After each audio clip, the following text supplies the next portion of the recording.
nossa vida hoje, eu quero pedir um grupo de louvor com a Ágata, e logo após eu ter lido esse versículo, eu quero que vocês cantem um hino de edificação espiritual para a igreja. Hebreus, carta aos Hebreus, capítulo 12. A carta aos Hebreus é lá no finalzinho da Bíblia, lá no finalzinho, quase, antes de Apocalipse. Hebreus capítulo 12, versículo 12 e 13.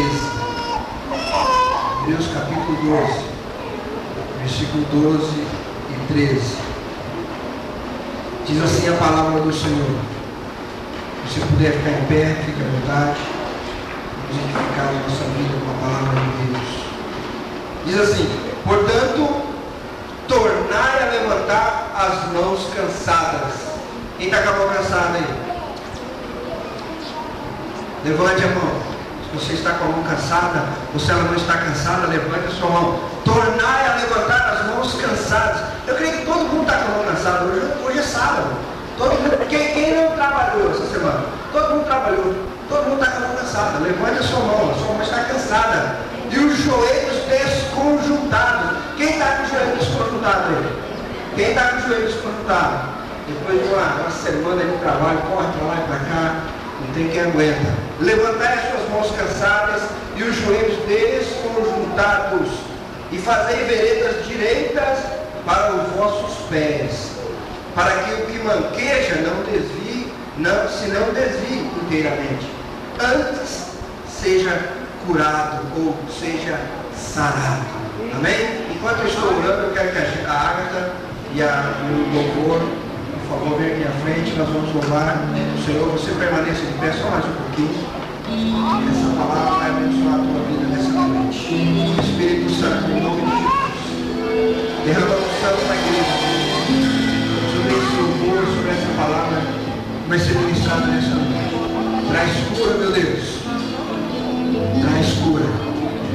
Traz cura para o teu povo nessa noite. O Senhor já decretou a cura na cruz do Calvário. Nós queremos tomar posse dela hoje. Nós já fomos curados, hoje nós queremos tomar posse. E nós queremos glorificar o teu nome, em nome de Jesus. Amém. Glória a Deus. Nos rios do Espírito, a grande revelação do sobrenatural.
Todo-Poderoso. De mãos, de joelhos, de pés. Fortalece agora a nossa vida, Pai. E traz cura através dessa palavra, Senhor. Aleluia. Para que o teu nome seja glorificado em nome de Jesus. Amém. Amém? Amém. Graças a Deus. O escritor aos Hebreus, ele escreve essa carta aqui para crentes. Para os crentes do primeiro século, quando a igreja estava começando. Do capítulo 1 até o capítulo 10, a carta aos Hebreus é bem difícil de entender. No capítulo 11 é que a gente começa a entender alguma coisa. E o capítulo 12 e o 13 fica mais fácil e parece até um manual para a gente. Um manual para hoje, para os dias de hoje. E como está falando para a igreja, como está falando para irmãos, para crentes, está falando aqui para ovelhas. Mas se eu pegar essa palavra, eu posso aplicar ela em se tratando de cura.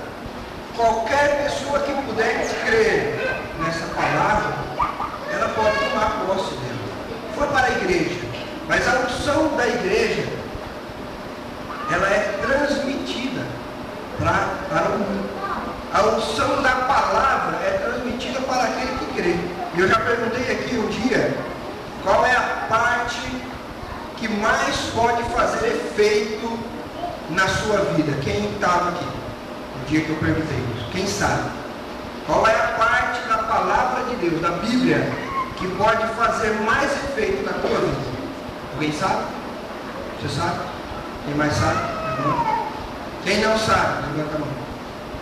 Não precisa ficar com vergonha, não pode levantar. Não é pegadinha, não. Tem pregador que gosta de fazer pegadinha, né? Mas não é não. Pegadinha não. A parte que mais faz efeito na tua vida da palavra de Deus é a parte que você crê. É a parte que você crê. Porque talvez você não tenha tempo de ler a Bíblia toda, 66 livros, rapidinho assim, para você poder crer nela inteira de uma vez. Mas se você ler 2 ou 3 versículos que fala que Jesus levou todas as nossas dores lá na cruz do Calvário, você puder crer nisso, essa é a parte que vai fazer efeito da tua vida. O irmão leu aqui, João 8,32, conhecereis a verdade nos libertará. Se você puder crer nisso, ela vai te libertar. Se você abraçar com a verdade, se você caminhar com a verdade, isso vai te libertar, isso vai te trazer cura. Então apenas esse versículo aí pode transformar a tua vida. É a parte que você crê. E essa palavra diz aqui que nós temos que levantar a nossa mão cansada, os nossos joelhos desconjuntados, fazer veredas justas, direitas para os nossos pés, para que o que manqueja, se não desvie inteiramente, mas antes seja curado. Está falando aqui para a igreja tomar cuidado, se arrumar, se fortalecer, para não deixar aquele que está manco, aquele que está trôpego, aquele que está coxo, não se desviar. A responsabilidade da igreja é essa. E a ovelha, fazendo a analogia de Cristo, de Paulo, de crente, de irmão, de pessoas como ovelha, nós sabemos que se uma ovelha está manca ou machucada, ela tem dificuldade de seguir o rebanho. Então ela vai andar mais devagar, ela vai andar lentamente porque está manca, está machucada. E aos poucos vai se distanciando do rebanho. E o que é pior ainda, ela vai se distanciando do pastor do rebanho. E quando, você sabe muito bem que no mundo animal, observando o mundo animal, ali na África, as gazelas, aqueles animais que correm muito, os leões muitas vezes não têm, apesar de ser animais caçadores, instinto natural para a caça, ser velozes, eles ainda não conseguem alcançar as gazelas, porque elas correm muito. Aí o leão fica com a língua de fora correndo. Aí o que os leões fazem? Eles simplesmente correm, cansa, e na correria das gazelas, alguma se machuca. E aí ele para para observar o rebanho e ver qual é que está mancando. É naquela que ele vai correr. é naquela que ele vai pular, é naquela que ele vai dar o bote. Porque ele sabe que aquela se machucou na correria, ele correu tanto e se machucou. Então é aquela que está mais fraca. O leão anda ao derredor, buscando a quem ele possa tragar. Primeira carta de Pedro, capítulo 5. Então é aquela mais fraquinha que ele vai abocanhar. Assim acontece com a ovelha também. A ovelha que se distancia do rebanho é presa fácil para os lobos. Um bezerro lá no pasto, aqui nós estamos em plena selva amazônica, e isso ainda acontece. O bezerro, quando se desgarra do restante da manada, fica longe lá beirando a cerca, beirando o mato, a onça vem, pula e leva ele. E ela tem uma força descomunal, que arrasta o bezerro pelo pasto. Um dia eu estava no pasto e vi aquele trio, assim, o mato, o capim todo deitado, e segui aquela trilha de um ponto em diante, já vi, comecei a ver sinal de sangue, e lá na frente só a carcaça. Ela vai pegar o mais fraco. Ela vai pegar aquele que está distante do rebanho, aquele que está distante do pastor, das ovelhas, aquela que está manca, machucada, distanciada. E são vários os motivos que levam as ovelhas a serem mancas. Eu quero falar bem rapidamente aqui para vocês alguns motivos que levam as ovelhas a serem mancas. Primeiro, algumas já nascem mancas. É um defeito genético, alguma complicação talvez no parto, talvez não tinha ninguém para ajudar, a pessoa estava ajudando ali inexperiente, já nasceu manca. Aquela que nasce manca, difícil, ela vai ter uma vida difícil, ela vai ter uma vida complicada, por como as pessoas nascem mancas, como a ovelha nasce manca. Muitos nascem mancos porque nascem dentro de lares desajustados, nascem dentro de lares complicados. Talvez o pai viciado, a mãe descontrolada emocionalmente, e aí a criança vai crescendo dentro daquele lar ali todo desarrumado, vendo seus pais brigarem, vendo seus pais discutirem o tempo todo, e aquela criança vai crescer como? Ela vai crescer manca, ela vai crescer com algum desajuste. Para enfrentar a vida lá fora, muitas vezes ela vai ter muito trauma, muita dor, porque ela vai ver outros lares consertados, arrumados, e ela, quando chega em casa, aquele terror, muitas vezes ela até atrasa a sua chegada em casa. Você já conheceu alguém dessa forma? Que prefere estar com os amigos na rua e demora um pouco mais na rua, não quer chegar em casa porque sabe que quando chegar em casa vai ter problema, o pai ou a mãe, ou muitas vezes é a mãe que bebe, o pai que bebe, ou muitas vezes são nervosos, são irritados, às vezes a condição, às vezes não é vício, mas às vezes a condição financeira está difícil e começa brigas por causa da situação financeira, e a primeira coisa que ele vai ouvir quando vai colocar o pé dentro de casa é: pô, você é um vagabundo no trabalho, está passando uma dificuldade, você está aí só se divertindo, não pensa em outra coisa, começar também aquela dificuldade, aquele lar desajustado, aquela complicação. Isso gera ovelhas mancas para a sociedade. A sociedade corrupta, muitas vezes a pessoa tem um lar ajustado, muitas vezes o pai e a mãe, tudo certinho, mas quando ele passa o portão para ir para o trabalho, ele chega no trabalho, o que ele vai encontrar? Desonestidade, falsidade, corrupção. É difícil hoje você entrar no meio, trabalhar em algum escritório, em algum lugar onde você tem que falar a verdade 100% do seu tempo. De vez em quando o patrão está lá falando para você falar uma mentira, falando para você fazer algum documento errado, e é difícil aí, se você não é desajustado em casa, mas no trabalho é desajustado. A sociedade hoje está desajustada. Você tropeça na rua com pessoas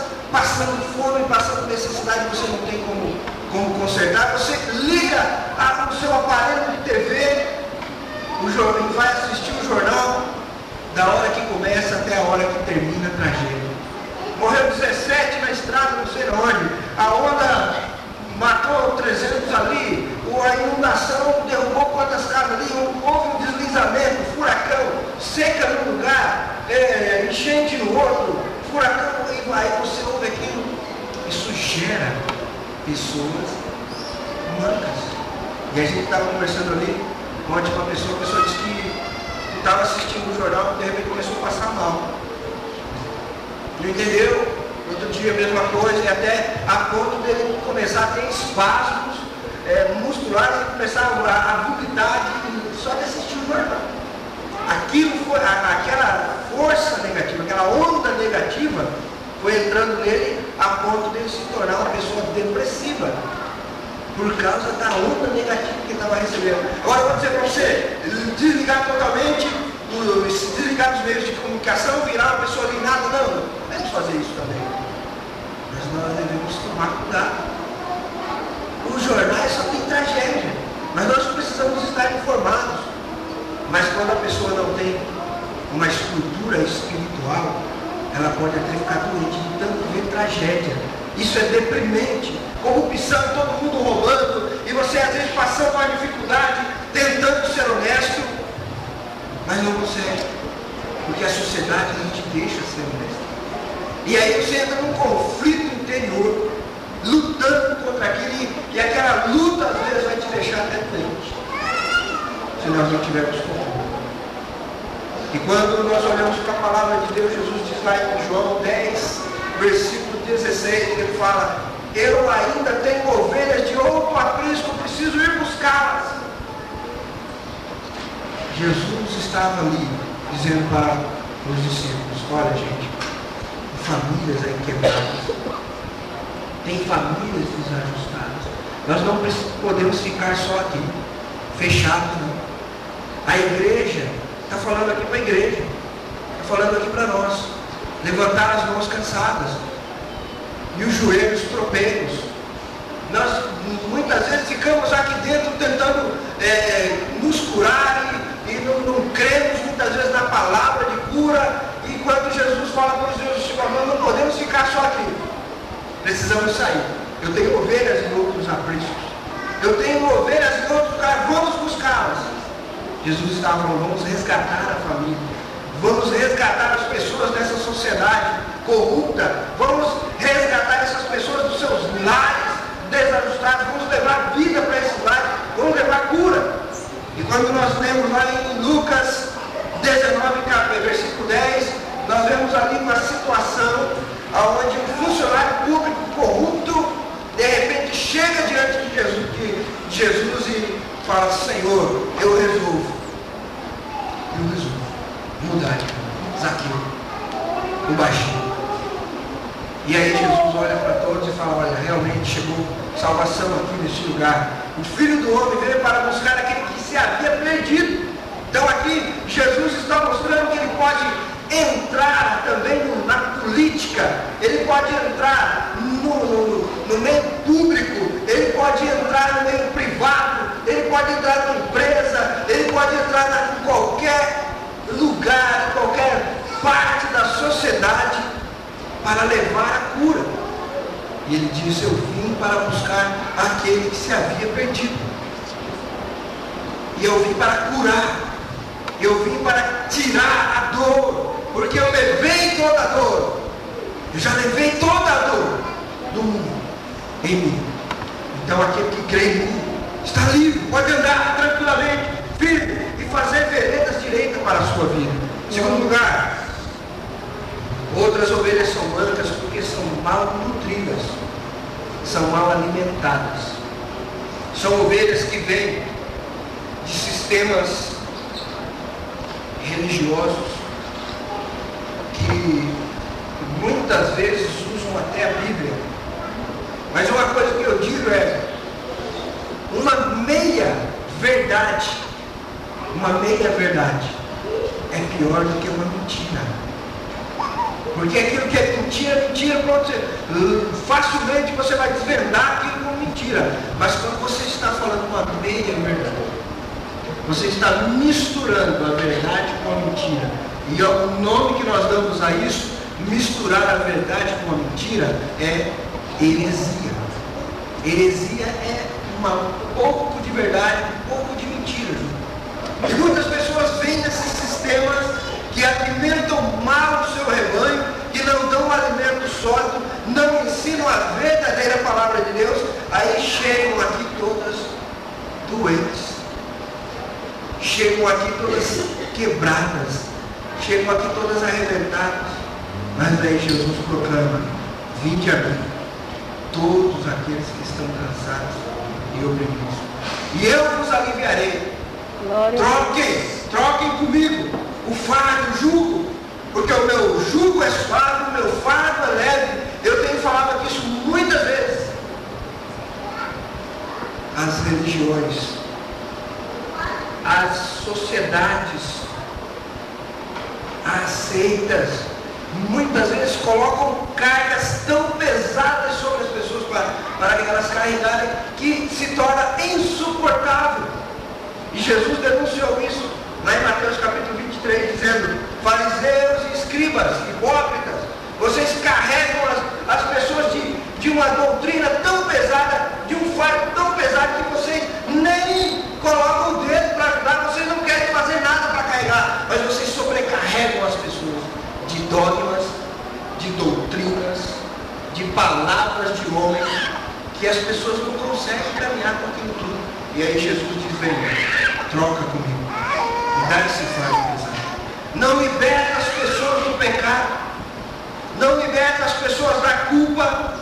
Não há coisa pior no mundo para o ser humano do que o sentimento de culpa. Quando você está aqui, está se culpando de alguma coisa que você fez, não há coisa pior. Muitas pessoas têm até vergonha de vir à igreja. Esse dia eu estava conversando com uma irmã, ela disse que estava com vergonha de orar, de falar com Deus. Pastor, eu estou com vergonha de orar. Eu estou com vergonha de falar com Deus, por quê? Por causa da minha atitude. Eu fiz alguma coisa errada e por causa dessa atitude eu tenho vergonha até de chegar e pedir alguma coisa para Deus. Mas aí eu falei para ela: agora, o que Jesus disse? O que Jesus disse? Ele veio para libertar, ele veio para tirar esse peso da tua vida. Você não precisa ficar carregando esse peso. Peça perdão para Ele, comece a adorar o nome dEle, entra na presença dEle, pede perdão. Aleluia. E nós aprendemos ontem lá sobre a doença de Jesus. Quem estava ontem lá no jantar? Quem estava? Vocês sabem. Eu vou usar aqui o gancho aqui do doutorado. Quem sabe a doença de Jesus? Você acredita que Jesus era doente? Quem acredita que Jesus tinha uma doença? Só o irmão lá tem coragem de falar. Não é pegadinha não, mas é pergunta séria. Às vezes o pastor joga tanta pegadinha nos outros, eles têm até medo disso. Mas Jesus tinha uma enfermidade grave. Amnésia. Sabe o que é amnésia? Amnésia é aquilo que o camarada esquece tudo, esquece até quem ele é. Só que Jesus, quem ele é, ele não esquecia. Mas ele esquece tudo que você chegar diante dele, entregar para ele e falar: Senhor, me perdoa, eu pequei, eu errei. Seja sincero diante dele. Ele vai ouvir, vai te perdoar e vai esquecer. E não vai te perdoar. Então as religiões, elas fazem algo com as pessoas terrível, nunca liberando ela dessa culpa. Levam elas até a porta, mas não lhe dão a chave para abrir. Mostram até o caminho, mas não ensinam ela a caminhar. E aí as pessoas se enveredam sem saber para onde vão e como ir.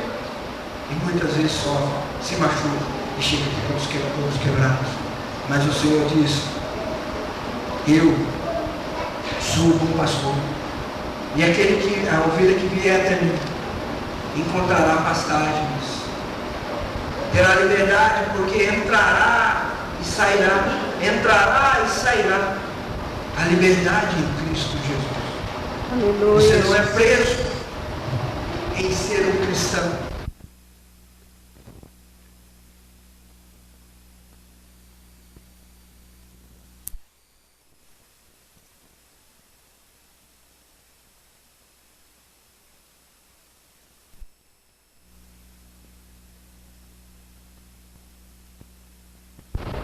quando você vai poder beber e se alimentar. Terceiro, existem ovelhas que são mancas porque sofreram acidentes.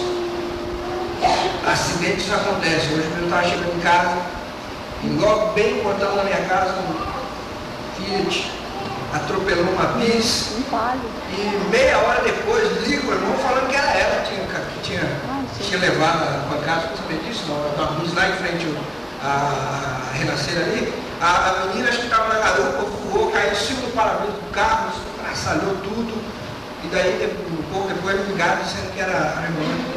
Aí foi isso aí, faz almoço aí, não vai visitar ela. Aí ligou e falou, não. Então, muitas pessoas ficam mancas por causa de acidentes. Caem, erram, cometem algum erro, escorregam. Amados, às vezes a gente fica olhando para algumas pessoas dentro da igreja, estão dentro da igreja, e ficamos olhando para elas e julgando elas. E falando, poxa vida, esse irmão, ele te aponta, manda o dedão. Esse irmão está aqui há tanto tempo, como é que ele pode fazer isso? Amados, às vezes nós erramos, às vezes nós caímos. Na nossa caminhada, podemos tropeçar em alguma pedra. E dizia o poeta, uma pedra no meio do caminho é uma pedra. No nosso caminho há desleves de pedra, porque a especialidade do inimigo é colocar tropeço na frente das pessoas. Mas quando nós olhamos lá para o Salmo 37, versículo 23, nós vemos a graciosa, a infinita, a maravilhosa graça de Deus, quando ele fala aqui que um justo, ele pode cair até 7 vezes. Salmo 37, versículo 23. Se você puder acompanhar, se não tem problema, eu vou ler aqui para você. Diz aqui, os passos de um homem bom são confirmados pelo Senhor, e ele deleita-se no seu caminho. Ainda que caia, ele não ficará prostrado. Amém. Pois o Senhor o sustém com a sua mão. Glória. Em Provérbios, ele completa esse pensamento aqui, 24:16, dizendo o seguinte: porque 7 vezes cairá o justo e se levantará, mas os ímpios tropeçarão no mal. Glória a Deus. Amém. 7 vezes é uma conta exata. Quantas vezes eu já caí? Quantas vezes eu já errei? E quando eu errei, quanto fui julgado? As pessoas olham para a gente como um alienígena. Isso aí, pastor.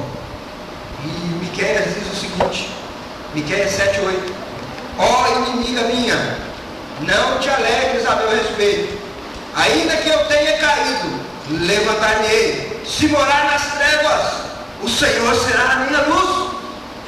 Ainda que eu caia, ainda que eu cometa um erro, ainda que alguém cometa um erro perto de você, não ria, não zomba, cuidado, posso morar nas trevas, mas o Senhor é a minha luz. Glória a Deus. 7 vezes, ele me levantará, ele firma os passos. Amém. Do homem justo. Aleluia. E o homem justo é humano, está no mundo, falível, passível de erro. Aquele que está em pé, cuide para que não caia. Coríntios 10:12. Gálatas 6 ainda diz que cuidado, não se preocupe com aqueles que estão caindo, você pode cair também. Gálatas capítulo 6, ele nos exorta a tomar cuidado com pré-julgamentos. Em último lugar, existem algumas ovelhas que são mancas porque são rebeldes. Estas sofrem mais, estas padecem mais por causa da rebeldia. E quando Paulo escreveu a sua carta aos Coríntios, capítulo 3, se você ler essa carta aqui, os primeiros capítulos, você vai ver, poxa vida, o pessoal lá de Corinto era fogo na roupa, hein? Pelo amor de Deus, olha o que Paulo fala para eles. E eu, irmãos, não vos pude falar como a espirituais, mas como a carnais, como a meninos em Cristo, como leite vos criei, e não como manjar, porque ainda não podieis, nem tampouco ainda agora podieis, porque ainda sois contendas e dissensões, não só por intenções porventura carnais, e não andais segundo os homens. Paulo está falando uma palavra dura aqui. Muitas ovelhas ali rebeldes, dissensiosas, invejosas, brigando entre si.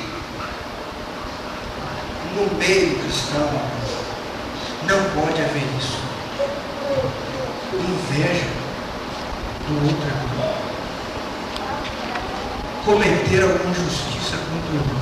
Já tenho falado aqui sobre isso na escola bíblica dominical. Contra um irmão, você jamais pode entrar na justiça, porque ele é teu irmão. Levar um empregado cristão que leva um patrão crente para a justiça, ele está traindo a confiança que Cristo depositou nele. Porque Cristo é suficiente para resolver os nossos problemas, as nossas dificuldades. Agora o crente não tem fé, não crê no poder do Senhor, leva o patrão na justiça, prejudica o patrão. E às vezes ele é crente, o patrão é crente também. E aí, diante do juiz que não é crente, olha para a situação e fala: poxa vida, vocês são crentes e estão nessa bagaceira aí. Pessoal, a palavra de Deus muitas vezes fala para a gente sofrer o dano. Mas tem muita ovelha rebelde que tem inveja do outro irmão. Às vezes o outro irmão está sendo bem sucedido no ministério, ou alguma coisa que ele está fazendo, no negócio. Irmão, você já viu crente com orgulho? Tem isso. Existe esse negócio. Amados, a inveja é algo maligno. E Paulo está falando aqui: tem entre vocês inveja. Cuidado com a inveja. Cuidado com isso. Isso é maligno, satânico. Traz prejuízo. Faz com que a ovelha fique manca e não consiga acompanhar o rebanho. O inimigo vai tomar conta dela. O lobo vai tomar conta dela. Vai destruir a sua vida. Mas há a restauração da nossa vida. Há esperança para a nossa vida. E lá em Jó diz que a esperança para a árvore, mesmo que ela esteja seca, Jó capítulo 14, mesmo que ela esteja seca, ao cheiro das águas, ela brotará. Glória a Deus. Porque o Senhor está aqui. Amém. E se você talvez veio de uma família desajustada, ou está passando por algum problema, isso nos deixa depressivos.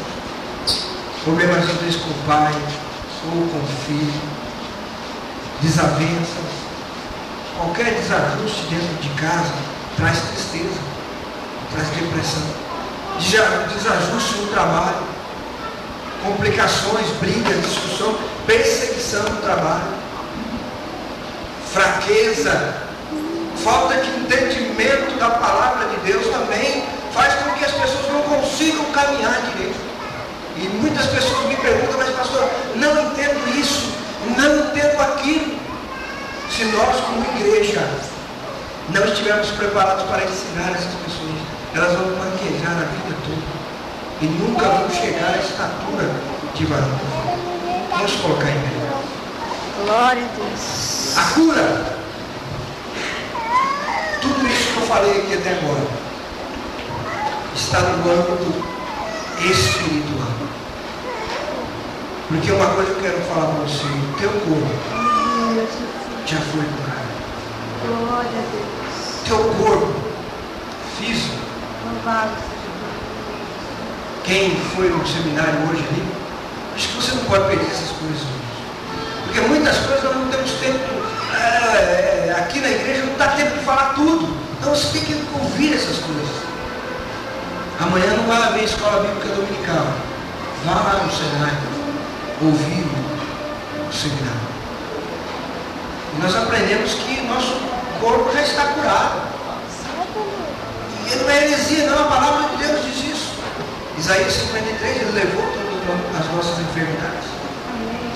Então eu quero tratar aqui hoje não da sua enfermidade física, mas se você estiver enfermo, estiver passando por um estado de enfermidade física, eu vou querer que você venha aqui na frente. Mas sai do seu lugar dizendo, eu estava doente. Há alguém aqui que está passando por um processo de enfermidade física? Alguém com enfermidade física? Se tiver alguém enfermo fisicamente, vem aqui à frente. Venha declarando, eu estava doente. Eu estava doente, eu não estou mais. Vem.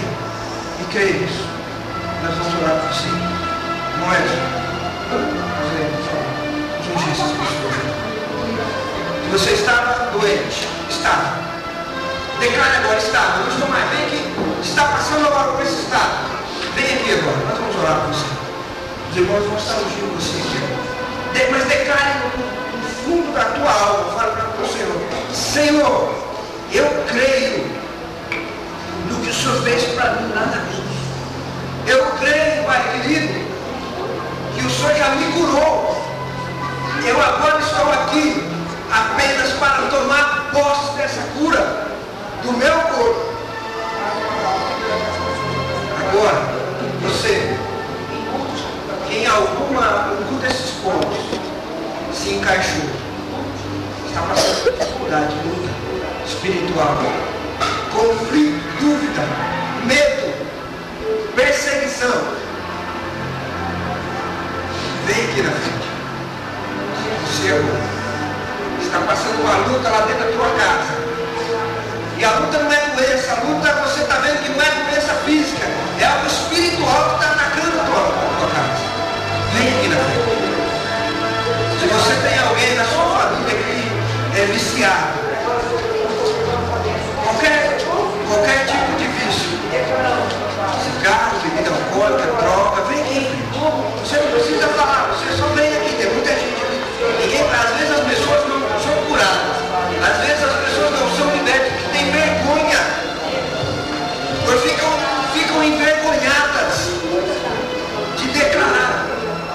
Mas declare agora diante de Deus, não declare diante do homem, não declare diante da minha pessoa, declare diante de Deus.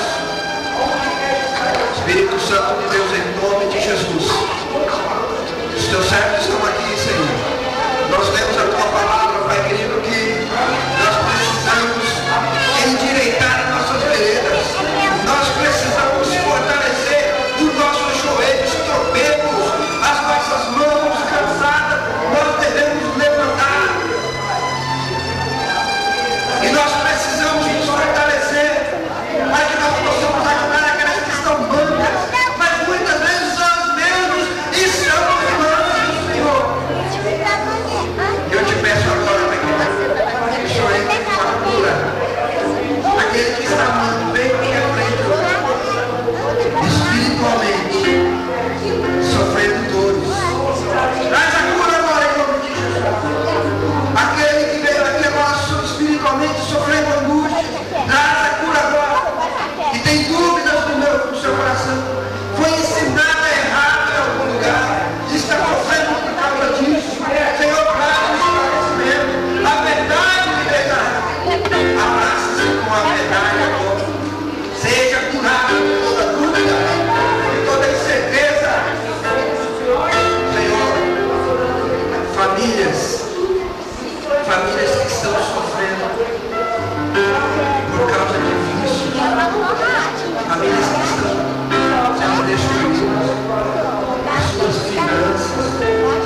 O domínio dessa casa está nas tuas mãos. Senhor,